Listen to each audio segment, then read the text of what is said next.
ทานังธรรมะทานังชินาติภาษาบาลีที่พุทธองค์ท่านทรงตรัสสอนการให้ธรรมะชนะการให้จงได้สังวรให้ทราบภายในชะล้างจิตใจให้คำสั่งสอนธรรมะจะช่วยกัดกร่อนนิวรณ์จะได้เบาบางสัพพะทานังธรรมะทานังชินาติได้ฟังคำนี้ท่านทรงบ่งชี้หนึ่งไม่มีสองให้ทำเป็นทานสารต่อปัญญานำพาแสงส่องแสงธรรมชี้นำถูกต้องรับรองท่านต้องสุขใจ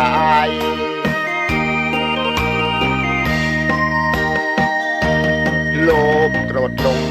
ปลงเสียบ้างมาสร้างกุศลอย่าหลงวังวนคิดสร้างกุศลผลบุญยิ่งใหญ่ร่ำรวยล้นฟ้าจำไว้เถิดว่าไม่ช้าต้องตายศีลธรรมชี้นำสุขใจยามตายจะได้หลับตา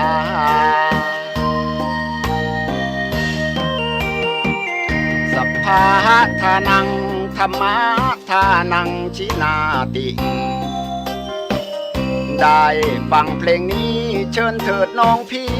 อย่าได้รอช้าให้ทำเป็นทานสารต่อกุศลผลเวทนาชาตินี้หรือว่าชาติหน้าเกิดมาดวงตาเห็นธรรม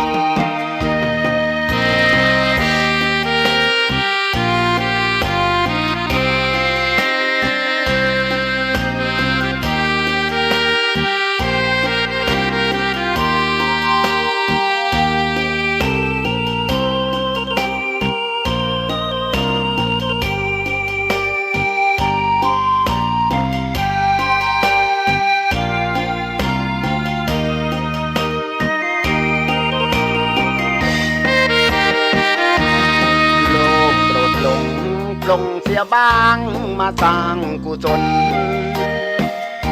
อย่าหลงวังวนคิดสร้างกุศลผลบุญยิ่งใหญ่ร่ำรวยล้นฟ้าจำไว้เถิดว่าไม่ช้าต้องตายศีลธรรมชี้นำสุขใจยามตายจะได้หลับตา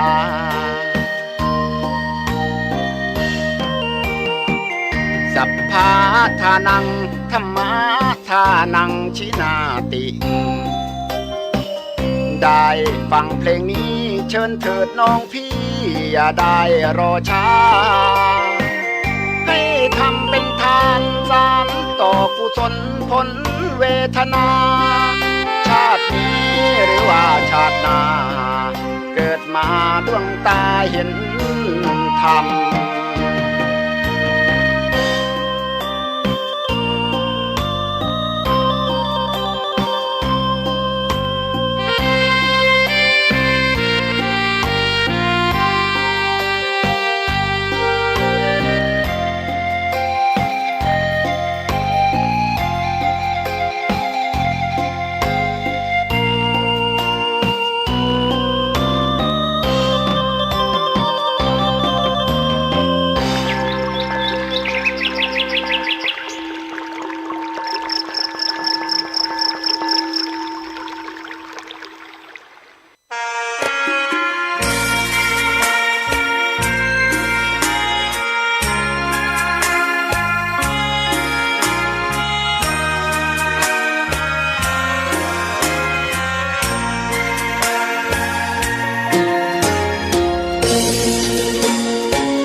บูชาแด่องค์พระศาสดาสัมมาสัมพุทธเจ้ามีความงามเงียบไม่เปรียบเทียบเขาเทียบเราใครมองไม่งามช่างเขาแต่เจ้าก็คือดอกบัวด้วยความสัตย์ซื่อยึดถือความดีเป็นหลักใครรักไม่รักก็ไม่จมปลักมองมัวเมื่อโผล่พ้นน้ำก็เห็นความงามในตัวไม่ยึดติดในตมชั่วขอเป็นดอกบัวดอกเดียวใครไม่มองว่าบัวงามเด่นแต่บัวก็เป็นดอกบัวทุกวันอย่างนี้ไม่อยากเด่นดังแต่มุ่งหวังในทางเด่นดีเกิดมาเพื่อสร้างบารมีถวายชีพนี้บูชาดอกบัวดอกน้อยเฝ้าคอยคนที่ใจบุญมาโอบเอื้อเกื้อกูลรู้ค่าของบุญเก็บบัวขึ้นมาเพื่อสร้างความดีและสร้างบารมีดังว่าใช้ดอกบัวนี้บูชาพระสัมมาสัมพุทธพระองค์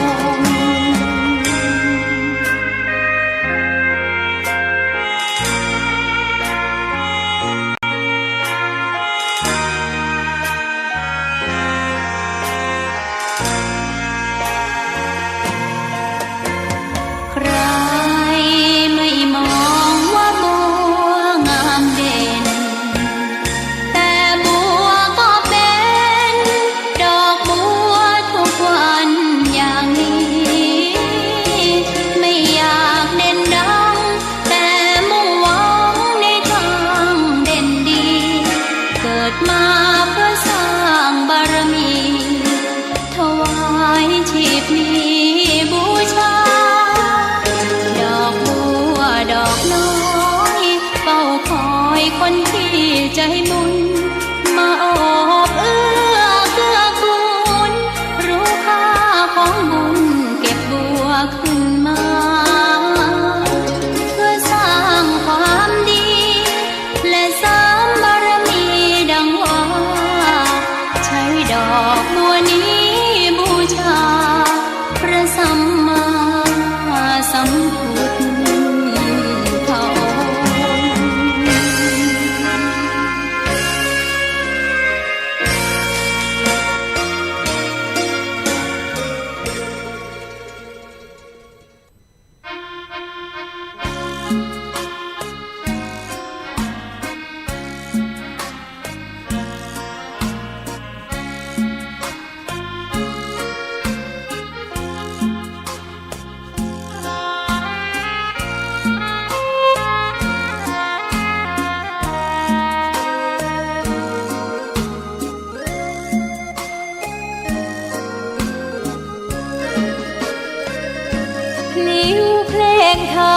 ถูกถ้อยคำเข้าถึงจิตใจฟังรายการวิทยุเสียงใสส่งถึงใจไปสู่ปลายนาสารธรรม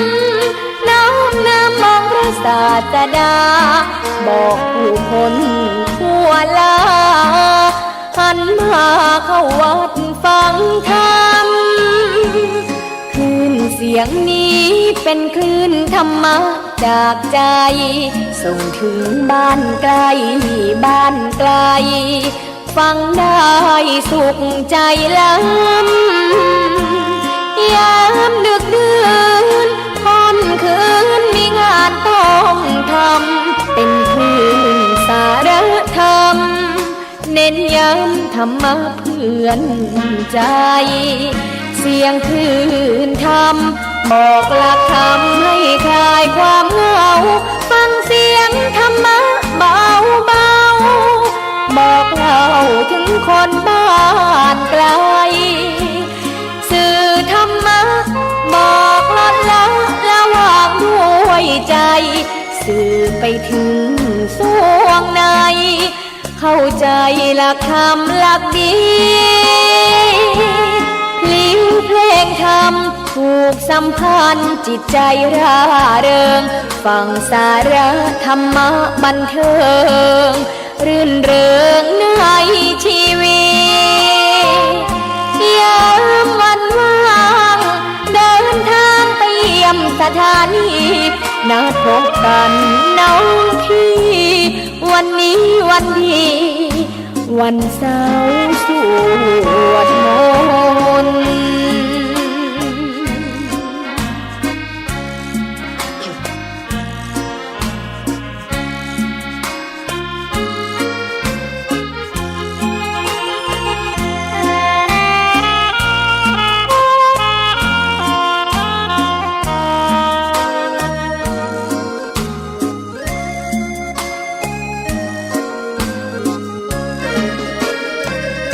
เสียงคลื่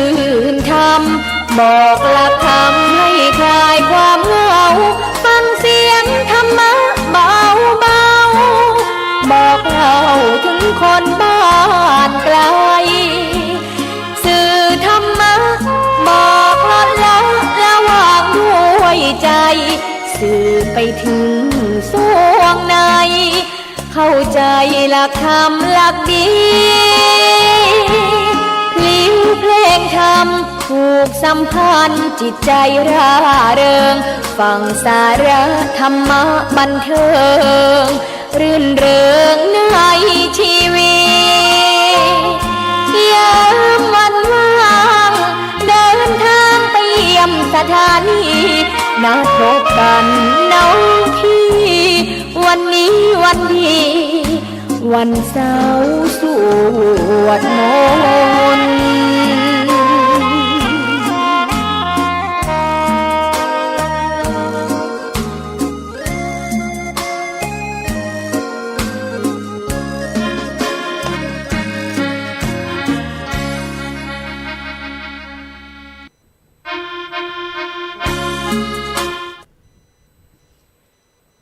10 นิ้ววันตาก็กล่าวไว้สามายังพระเถระพระสังฆาธิการครูบาอาจารย์จูรูปจูต้นโดยความเคารพยิ่งเจริญสุขเจริญธรรมจงมาเกิดมิได้ตันสาตุชนปุตตบริษัทจูผู้จูคนเจ้าวันนี้เขาก็ได้มาพบปะเจอศรัทธาญาติโยมกันแหมแล้วเจ้านี่เป็นเจ้าวันเสาร์ที่10 มิถุนายนก็ได้มาพบปะเจอมามากับศรัทธาญาติโยมนำปกิณกะต่างๆสัพเพละมามากับศรัทธาญาติโยมอิมปออีแม่ปออุ้ยแม่อุ้ยที่อยู่ตั้งบ้านกันเจ้าวันนี้คงจะแปลกใจกันว่าเป็นอย่าได้นี่รายการวาทะธรรมกำยองวันนี้ออกรายการเจ้าหน่อยวันนี้ก็เป็นวันพิเศษหน่อยวันพิเศษหน่อยแล้วกันก็นี่ก็ได้มามาได้มาพบปะเจอแล้วก็ได้นำเอาหลายเรื่องหลายเล่ามากับศรัทธาญาติโยมกันบางคนก็กำลังเจ้านี่หาของกินของว่ากันอยู่บางคนก็กินข้าวกินน้ำกันตามวิถีชีวิตของเจ้าบ้านหมู่แบบเฮาบ้านนอกเฮาก็เป็นอย่างศรัทธาญาติโยมใจชีวิตตามวิถีชีวิตอย่างมีความสุขใจชีวิตอย่างมีความพอเพียงอยู่มันก็มีความสุขตามภาษาของเฮาเนาะศรัทธาญาติโยมทั้งหลายตามภาษาครอบครัวบ้านเฮาเป็นครอบครัวที่อบอุ่นเป็นครอบครัวที่พร้อมหน้าพร้อมตาพ่อแม่พี่น้องปู่ย่าตายายเป็นพ่อเป็นแม่เป็นลูกเป็นเต่าก็อยู่ด้วยกันเป็นครอบครัวที่มีความสุขแบบบ้านเฮาแบบบ้านมันมีความสุขนะ บางคนก็ซุกจอมปลอม ติบางคนนี่ซุกจอมปลอมอย่างใดซุกจอมปลอมก็คือแบบน่าชื่นอกตรมนะคะวันว่ามีความสุขแบบบัจจัยความสุขแบบภายในคนเรามีความสุขต้องมีความสุขภายในตัวภายในก็คือโอ้ยสุขภายในนี่มันสุขหรือว่ามีเข่าของเงินทองอย่างมากมายและอยู่แบบมีความสุขมันต่างกันนะสุขแบบบานๆอย่างเฮาอยู่ตามมีตามเกิดอยู่ตามตีเฮาปอมีปออยู่ปอกินเนี่ยมันมีความสุขพร้อมหน้าพร้อมตากันแต่สุขแบบคนร่ำคนรวยสุขแบบอย่างอันก็ไปห้ำอย่างหนึ่งนะมันสุขแบบเต็มตีมันมีหันอย่างหนึ่งหรือเปล่า วันนี้ก็มาเริ่มต้นกันอย่างตะวานี่ก็โอ้ยมีความสุขปลื้มสราญาติโยมทั้งหลายปลื้มอกปลื้มใจยังขนลุกอยู่นะขนลุกจะได้ก็ได้ตอนรับครูบาเจ้าศรีวิจัยตนบุญแห่งล้านนาของเฮานี่ตะวานี่วันตีเก่าเป็นขบวนธรรมยาตราเตสันถีเปิดตีจะคือครูบาของเฮาเนี่ยครูบาเจ้าของเฮาเนี่ยได้ไปเป็นห้องว่าบุคคลสำคัญของโลกนั่นเปิ้นแห่กันมาจากตั้งแต่วันที่5ตามที่ได้ประกาศกันไปเปิ้นแห่ตั้งแต่วันที่5จนถึงสิ้นสุดวันที่11ก็คือวันผูกนี่ศรัทธาญาติโยมทั้งหลายยังตันเนอะโอ้ยตะวานี่จะเล่าให้ฟังเปิ้นมาพักตีวันที่9วันที่8กลางคืนนี่เปิ้นมาพักอยู่ที่วัดพระบาทตากผ้าวัดพระพุทธบาทตากผ้าพระอารามหลวงของเฮานี่โอ้ยมากันหนักกันหลายเต็มวัดเต็มว่าศรัทธาญาติโยมทั้งหลายด้วยบุญบารมีเพื่อจะมาเอาบุญบารมีของครูบาเจ้าของเฮาจากนั้นวันที่9ตอนเจ้าเปิ้นก็ขบวนธรรมยาตาก็เคินขบวนกันมาทุกปีกับคณะสงฆ์แล้วก็คณะศรัทธาตำบลโมงน้อยก็ไปต้อนรับอยู่ที่ปากตั้งบ้านหวายไปต้อนรับกันโอ้ยศรัทธาญาติโยมทั้งหลายน้ำตาพอจะไหลหันคนนี่โปรดโตอุ่นหนาฟ้าคังนี่ยังขนลุกอยู่นะ โดยบุญบารมีของท่านศรัทธาญาติโยมแห่ผ่านตำบลโมงน้อยไปตำบลแม่และตำบลแม่แรงนี่เพิ่นออกมาต้อนรับตีวัดสปุงปากตั้งวัดสปุงจากนั้นตำบลแม่แรงก็แห่ต้อนรับขบวนไปแหม แห่ต้อนรับขบวนไปจนถึงปุ่นไปส่งต่อที่อำเภอป่าซางตำบลป่าซางนี่ส่งต่อไปที่ตำบลป่าซางวัดอินทขินไปพักกันหั่นไปชั้นข้าวชั้นน้ำกินข้าวกินน้ำกันอยู่หั่นจากนั้นก็แห่เคินขบวนไปแหมไปจนถึงวัดกูละมักรมณียารามศรัทธาญาติโยมตั้งหลายโอ้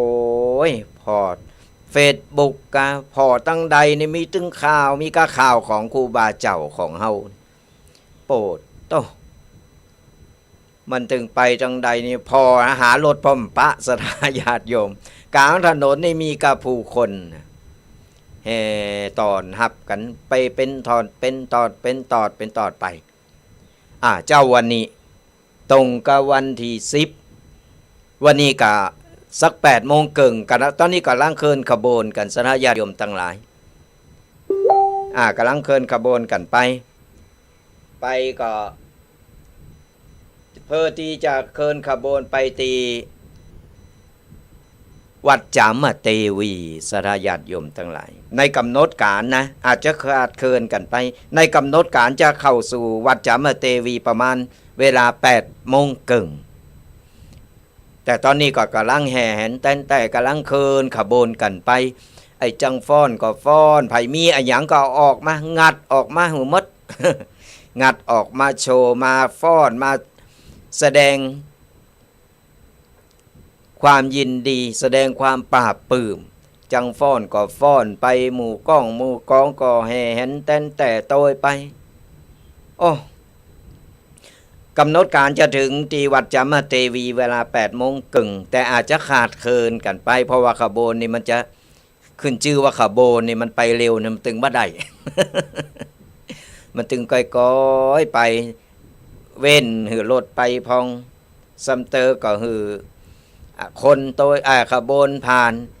ปิดถนนเลนเดียวก็มาถึงก็ปิดสลับไปสลับมาเดี๋ยวก็หือรถไปเดี๋ยวก็โซนกันไปโซนกันมามันโมนนะ ก็ตอนนี้ไผที่กำลังฟังอยู่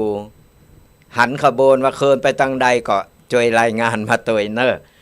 กำหนดการจะถึง8 โมงครึ่งแต่ตอนนี้อาจจะอาจจะเคินขบวนกันไปแล้วเนาะไปอยู่ตังวัดจามเทวีก็คอยตอนหับกันตามข้างทางนี่สถาญาติโยมทั้งหลายตามข้างทางนี่ก็อิมปออีแม่ปออุ้ยแม่อุ้ยกาบัสโดกในการตีจะ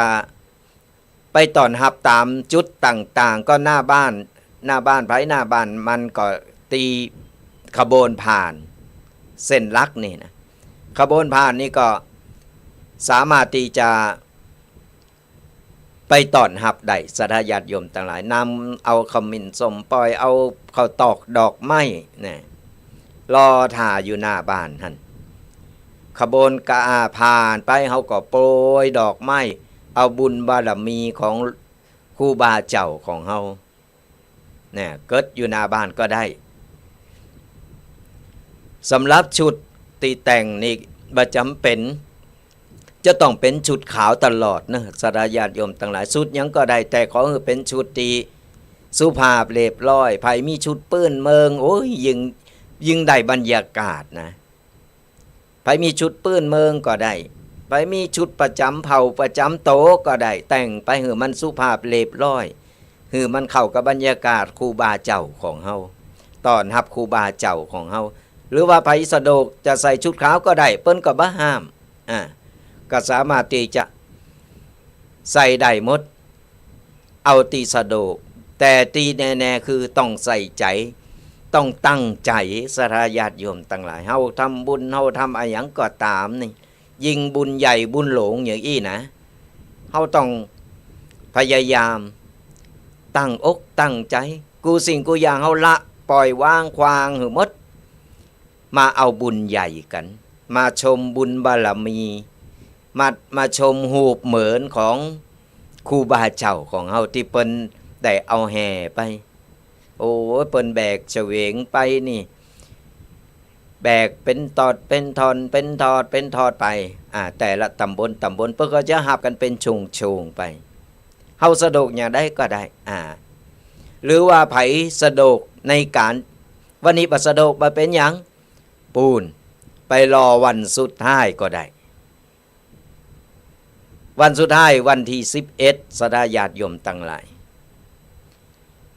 วันนี้ไปตีออกจากวัดกุลมักหรือโรมานียารามนี่ไปเรียบร้อยแล้วก็จะไปตั้งขบวนใหญ่กันตีวัดจามเทวีบางขบวนก็ไปรอแล้วสถาญาติโยมบางขบวนก็ไปตั้งรอแล้วบัดเดี๋ยวนี้คร่าวๆแล้วเนี่ยตามหลักบรรว่ามี50ขบวนที่จะไปโรมบัดเดี๋ยวเพิ่มมาเป็น60กว่าขบวนนี่สถาญาติโยมแค่ขบวนเดียวนี่ขนาดนี้กึดพอเถอะเป็นงานใหญ่งานหลงบุญใหญ่บุญหลงบัดดี้ลืมบัดดี้ตกบุญนี่เนอะโอ้ยโดยบุญญาธิการด้วยบุญบารมีของครูบาเจ้าของเฮานี่เปิ้นแห่แหนกันมานี่ที่วัดจามเทวีนี่เปิ้นจะไปโลมกันเป็นจุดใหญ่ที่หั่นจะมีตำบลต่างๆอำเภอต่างๆจะนำขบวนนำเอาหูเหมือนครูบาเจ้าย่องแต่งแล้วก็เอาไปใส่บนรถนั่งบนรถแล้วก็แห่ไปพร้อมกันจากวัดจามเทวีไปจนถึงวัดพระธาตุหริพุนชัย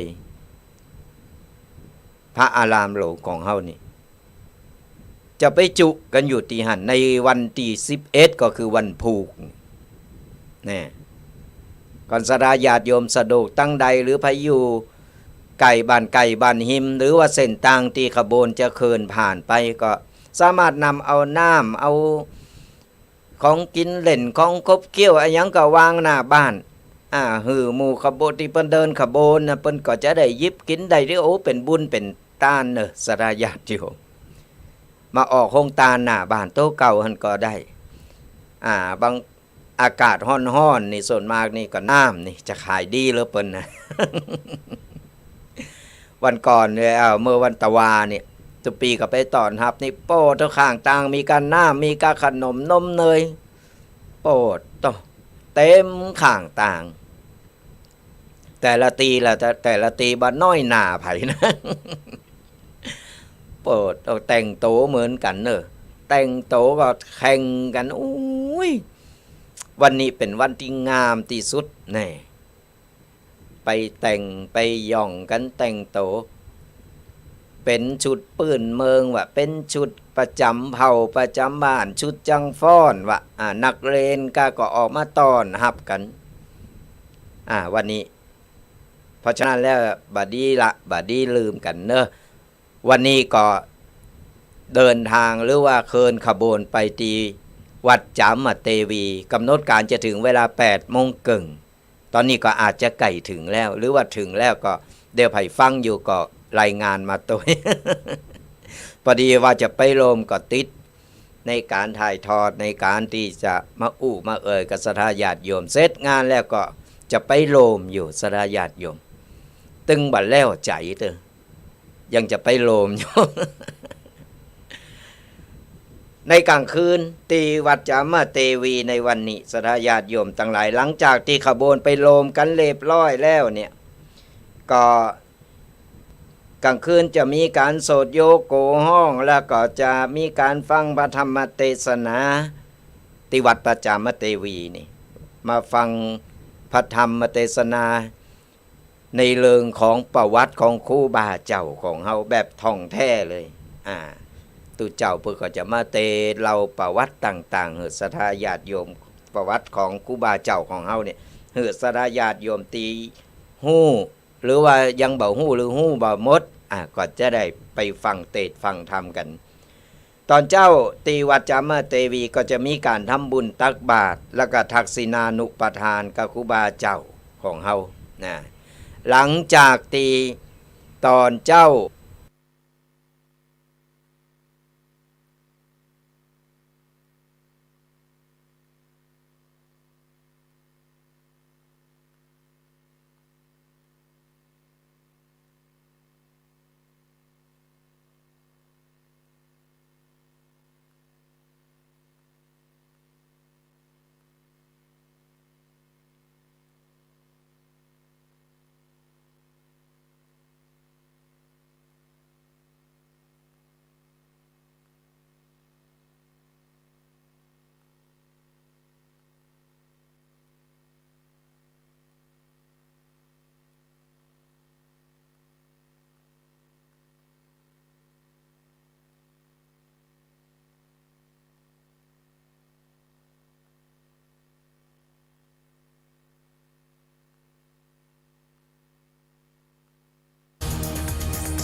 สวัสดีครับท่านผู้ชมไลฟ์ยามเช้าพบกันอีกครั้งที่นี่ทาง